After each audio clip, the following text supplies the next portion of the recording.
Oi, gente, bom dia, tudo bem com vocês? Então, na videoaula de hoje nós vamos dar continuidade aos assuntos de história.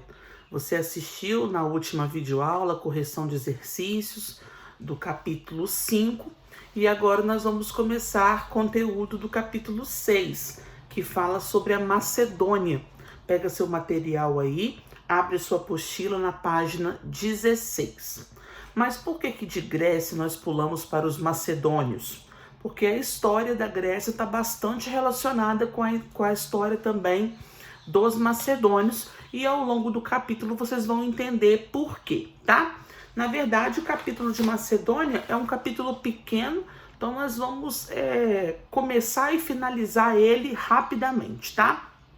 Bom, os macedônios eram um povo que vivia na parte norte da Grécia. E depois de um período, os gregos vão começar a entrar em decadência por conta das guerras que vão ser travadas entre eles. Você sabe que as cidades-estados, na maioria das vezes, não eram amigas, pelo contrário, eram inimigas. Estavam sempre travando conflitos uma contra as outras. As maiores inimigas da Grécia Antiga eram Atenas e Esparta. Sim, as duas cidades-estados mais importantes que você estudou.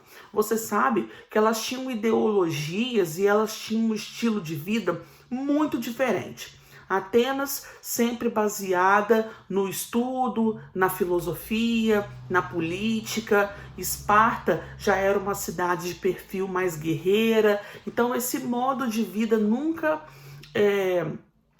agradou uma a outra. Então elas eram inimigas há muito tempo.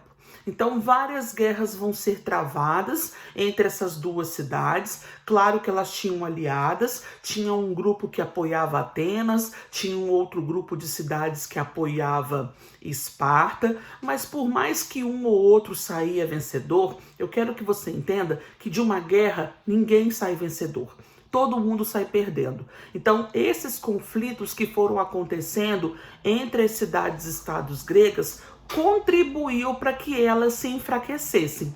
E quando elas se enfraquecem, os macedônios, que vivem ali muito perto, vão invadir o território da Grécia. As invasões nessa época eram muito comuns. Os reis, os grandes imperadores, queriam cada vez mais terra, mais pedras preciosas. Então, na hora que o rei da Macedônia percebe que as cidades-estados gregas estão enfraquecidas por conta das guerras que elas haviam travado uma com as outras, ele vai invadir.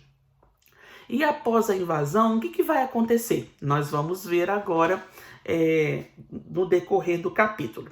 Antes disso, vamos na página 16, que ele te mostrou aí a imagem de várias bibliotecas. A biblioteca Sala Real, Gabinete Português de Leitura, no Rio de Janeiro, a Biblioteca do Rio. Nós temos a Biblioteca de Praga, na República Tcheca. E nós temos a Biblioteca da Alemanha. Mas o que a biblioteca tem a ver com a Macedônia? Nós vamos falar sobre isso também. Vamos na página 17. Grifa comigo o trechinho que eu estiver lendo. Neste capítulo, estudaremos os macedônios, povo que se estabeleceu ao norte da Grécia e constituiu um grande império que unia o Oriente e o Ocidente. Um de seus legados foi uma imensa biblioteca erguida na cidade egípcia de Alexandria. Então você já começa a pegar aí qual é a ligação dos macedônios com as bibliotecas. O imperador da Macedônia era um grande incentivador do estudo, da pesquisa. Então, a cada nova terra que ele dominava, a cada novo povo que ele invadia, ele sempre investia na construção de bibliotecas. Dentre várias que ele mandou construir ao longo da vastidão do seu império, a mais famosa foi a Biblioteca de Alexandria. Não sei se você já ouviu falar nesse nome, mas essa cidade recebeu esse nome em homenagem ao seu imperador, Alexandre. Por isso que ela se chama Alexandria. Ela teve uma biblioteca super, hiper, mega gigante e super equipada com vários livros, tá? Aqui nós temos alguns exercícios, depois eu vou colocar aqui na descrição quais são os exercícios para vocês fazerem. Vamos para a página 18. Vai falar justamente agora sobre o enfraquecimento das cidades-estados gregas, as guerras que foram travadas entre elas e que acabou dando abertura para que os macedônios invadissem. No século VI, foi o período de auge do desenvolvimento cultural na cidade de Atenas e também quando essa cidade exerceu uma influência militar e política sobre grande parte da Grécia.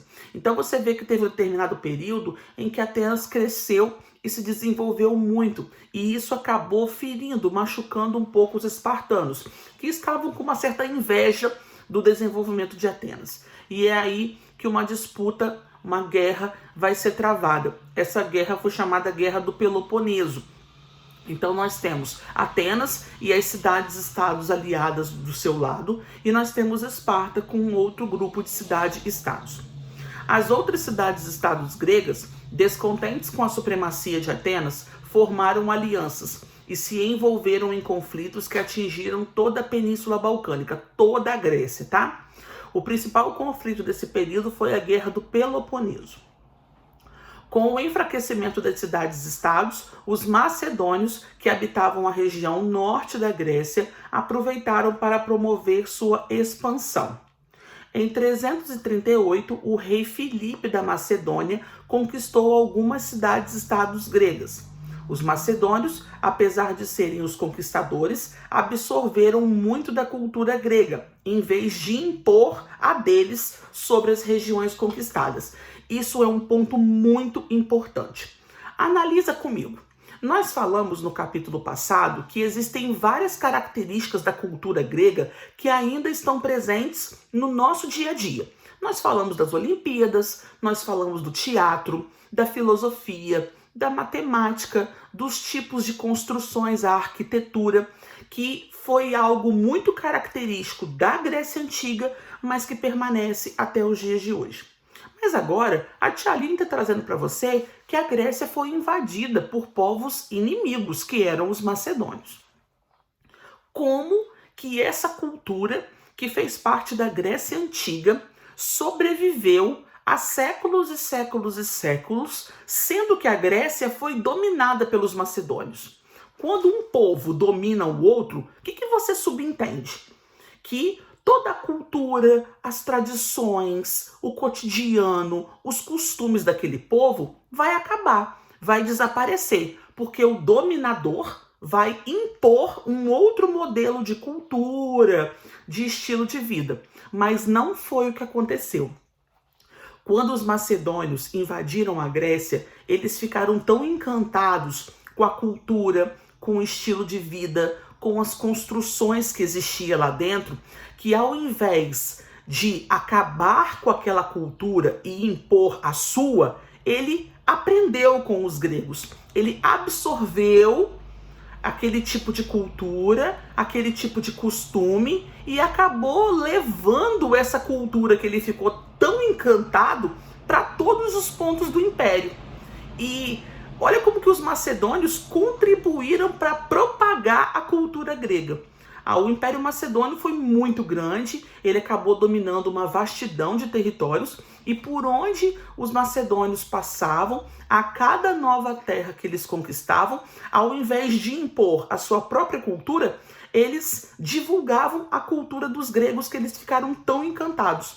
Foi por isso que essa cultura grega se perpetuou e ela não morreu ao longo dos séculos, porque os macedônios se incumbiram de divulgar esse estilo de vida, as coisas que eles gostavam e acreditavam. Tá vendo que incrível? Então, apesar da gente pensar que a invasão macedônia na Grécia foi algo de negativo, a gente pode colher algo de negativo sim, porque o povo foi dominado, mas em relação à cultura, eles contribuíram para que ela se mantesse viva ao longo dos séculos. Espero que você tenha entendido. Qualquer coisa me chama no privado que eu ajudo você. Bom, aqui então, nós temos na página 18 um mapa. Essa parte em rosinha é a região da Macedônia, tá? E aqui embaixo nós temos as cidades-estados gregas. temos Esparta, temos Atenas, e essa região toda vai ser dominada pelos macedônios. Olha como que eles vão ampliar o território deles. Página 19. Pode grifar comigo, tá? A Macedônia era uma região montanhosa ao norte da Grécia. Para os gregos, a Macedônia era primitiva e seus habitantes de tal forma grosseiros que não mereciam atenção. Os macedônios falavam grego, além de serem muito influenciados por outros povos. A corte estava localizada na cidade de Pela, que havia se transformado em um centro de arte e de literatura. As sucessões monárquicas eram geralmente decididas após traições e lutas sangrentas. Filipe II, por exemplo, chegou ao poder em 359, aos 23 anos de idade, e para se tornar rei fez desaparecer o legítimo herdeiro do trono macedônico, um sobrinho, e ainda matou 3 meio-irmãos. Então você vê que lá na Macedônia a disputa pelo poder era bastante intensa. Quem está no poder agora é Filipe II. Após se tornar imperador, em pouco tempo, Filipe II acabou com as disputas internas pelo poder e ele fez a Macedônia crescer muito. Então Filipe II foi um importante imperador que a Macedônia teve, acabou com as disputas internas, fez a Macedônia se fortalecer e é através dessa força que ela adquiriu que ele vai invadir outros territórios e ampliar o território macedônico. Página 20. Mas Filipe II não vai durar para sempre, né? Ele vai morrer e aí vai vir um outro imperador tão bom quanto ele, que vai fazer com que a Macedônia cresça ainda mais.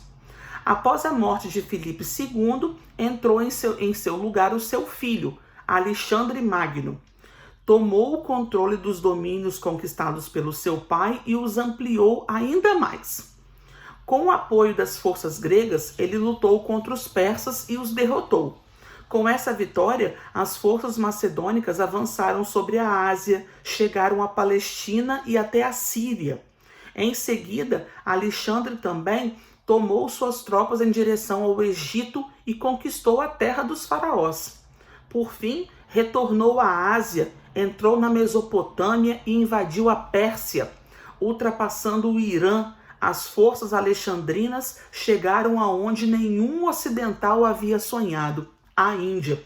Então você percebe, olha a grandiosidade que o Império Macedônico atingiu nos governos de Filipe II e depois do seu filho Alexandre Magno, que era chamado de Alexandre o Grande. Ele acumulou muito poder, muita terra durante o seu reinado.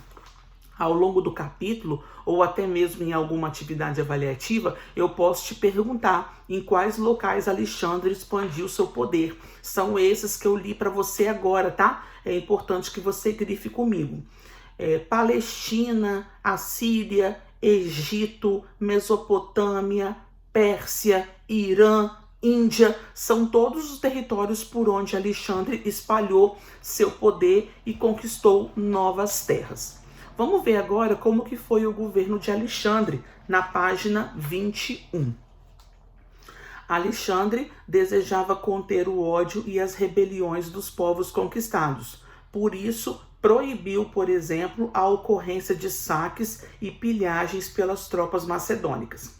E para evitar o descontentamento entre seus soldados, antes de cada nova conquista, eram enviados emissários que providenciavam bebidas e alimentos para as comemorações que iriam ocorrer após a vitória. Então você vê que Alexandre era um imperador que trabalhava muito, seus guerreiros eram bastante importantes nesse período, porque eram eles que conquistavam as vitórias para a Macedônia, mas ele cuidava muito bem dos seus guerreiros. Sempre após qualquer batalha, tinha muita festa regada à bebida e à comida, tá? É importante salientar que, apesar de todas essas estratégias para a pacificação e a dominação dos grupos conquistados, não foi fácil manter um número de povos diferentes em um vasto território. Você tem que pensar que manter um território tão grande não é uma tarefa fácil, porque aqui tem vários tipos de povos que têm uma cultura diferente, que falam uma língua diferente, que tem uma tradição diferente. Então, para ele unificar todo esse povo em torno de um único reino, uma única lei, uma única moeda, uma única língua, foi muito difícil. Administrar uma terra tão grande com povos tão variados ali dentro não é uma tarefa tão fácil, porque como você viu, ele não ficou restrito somente à Grécia, ele foi até a Índia, a Mesopotâmia, a Palestina, o Irã. Ele conquistou povos muito diferentes, que tinham religiões diferentes também. Embaixo. Para administrar um tão vasto império, Alexandre estabeleceu várias formas de organização, de acordo com as características dos povos conquistados. O que ele fez? Ele dividiu esse território em várias províncias, para ficar mais fácil de administrar. Vou te dar um exemplo. O nosso país, o Brasil, ele não é repartido em vários estados? Em cada estado tem um governador que vai administrar aquela porção de terra. Esses governadores trabalham juntamente com o presidente para manter a ordem em todo o país. Foi mais ou menos isso que Alexandre fez. Ele repartiu o território da Macedônia em várias províncias. Ele não deu o nome de estado, ele deu o nome de províncias, para poder facilitar a administração. Parágrafo de baixo. Para facilitar as trocas comerciais, ele fez circular moedas, a quais apresentava a face do imperador. Então ele unificou também uma única moeda que ia valer por todo o território. Aqui nós temos a imagem da moeda com a face de Alexandre. E como eu já disse, ele difundiu a cultura grega, porque ele ficou muito encantado com a cultura grega desde seu pai, com Filipe II, e ele foi propagando essa cultura para todos os cantos do seu território. Aqui fala difusão da cultura helênica, porque os gregos também eram chamados de helenos. Então, de helenos vem o termo helênica, mas no caso é a cultura grega. Se você quiser, anota aí em cima, no cantinho, tá? Difusão da cultura grega, é a mesma coisa. Alexandre fez questão de difundir a cultura grega nos locais conquistados. Ele levou consigo sábios gregos por todos os locais em que impôs seu poder. Em diversas regiões, construiu cidades com edificações semelhantes às gregas. Centros de estudos foram criados, reunindo filósofos, matemáticos, astrônomos, arquitetos, geógrafos, botânicos e médicos, provenientes de diversas partes do mundo macedônico. Podemos citar a cidade de Alexandria, no Egito, e a de Atenas, que foram grandes centros de estudo. As obras dos filósofos Platão e Aristóteles chegaram aos cantos mais remotos do império, graças ao esforço de Alexandre de sempre divulgar e levar a cultura grega para todos os cantos. Aqui nós temos alguns exercícios, nós podemos pular. E agora nós vamos finalizar na página 23. Viu como esse capítulo é pequenininho? Ele é bem rapidinho, mas ele é bem sucinto, mas dá para entender muito bem a importância que os macedônios tiveram para divulgar a cultura grega para todo o mundo. O Império Macedônico, que atingiu grandes proporções territoriais em um período considerado curto, não durou muito tempo, infelizmente. Alexandre morreu de forma muito prematura e provavelmente acometido por uma doença chamada tifo. Como o imperador não deixou um sucessor, os generais macedônicos passaram a disputar o controle das províncias, fator que acelerou a sua queda. Então, do mesmo jeito que um dia os macedônicos estiveram tão fortes e eles dominaram a Grécia, agora também a Macedônia vai se enfraquecer depois da morte de Alexandre o Grande. Vai haver muita disputa interna pelo poder, porque ele não vai deixar um herdeiro, ele morre muito jovem, e através dessas disputas a Macedônia vai se enfraquecendo e daqui a pouco ela vai ser invadida também por outros povos. Então um dia ela invadiu e agora, após a morte de Alexandre, ela também vai ser invadida. Mas isso aí é assunto mais pra frente, tá bom? Espero que vocês tenham entendido. Aqui na caixa de descrição eu vou deixar algumas atividades para vocês fazer, tá? Fiquem com Deus. Tô morrendo de saudade. Até mais. Tchau, tchau.